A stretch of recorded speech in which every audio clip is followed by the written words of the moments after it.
Hello everybody and welcome back to Robert's Reviews.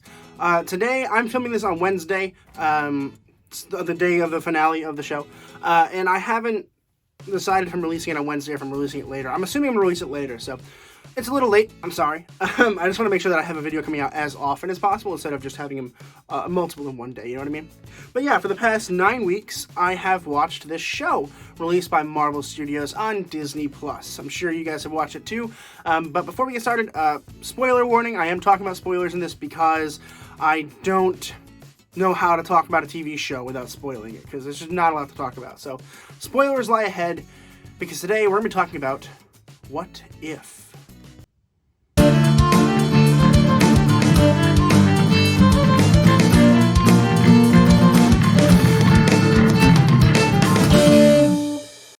What If was released on Disney Plus in 2021.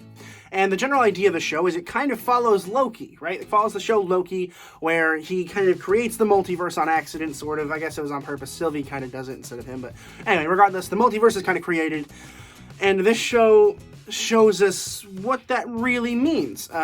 In terms of, you know, we can see all the different things that have changed and in different multiverses, right? And there's this guy named the Watcher who is looking and watching all these vast realities, and we know that they are created recently because he says these vast new realities, so we do know that it is a direct result of Loki. They even use some imagery from Loki to show that it does matter, which is why it is canon. The show is canon to the MCU.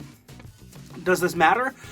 As of right now, no, it does not matter. None of this actually matters yet.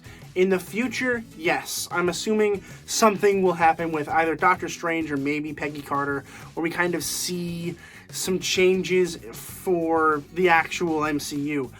So yes, I do believe that this is going to impact the MCU in some way, shape, or form. Has that been revealed to us what that is yet? No, absolutely not. And as of right now, no, you do not need to watch the show to watch whatever Marvel's going to be releasing next, right?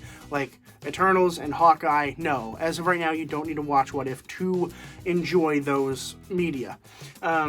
Is it possible in the future that that changes? It absolutely is possible. In fact, I think in Doctor Strange particularly, we'll see some of the issues with it. But even to some certain extent, I think Spider-Man No Way Home will have some What If elements to it. I'm not sure. So first we should talk about the animation style, because it is animated, so I always talk about the animation style. And I like this one. It really feels kind of retro cartoon, you know, retro animation, where it's not really 3D, it's more of a 2D kind of thing, but it has shading, so it looks 3D. It feels nice. It's a nice little balance between 3D and 2D. And what I like about it is it isn't, you know, stunning. It's just kind of fine. It's just telling a story, right? I like that. I like how it isn't too in detail. It isn't too the nose with what the actors would look like. Even Tony Stark, to a certain extent, looks pretty different. So it's pretty cool to see that throughout the show. Be like, okay, yeah, that guy doesn't really look like Tom Holland, but you know it's Spider-Man. And also he wasn't voiced by Tom Holland, which I'm very sad about. But whoever voiced him did a pretty good job, so I'm not really complaining. Let's talk about the episodes.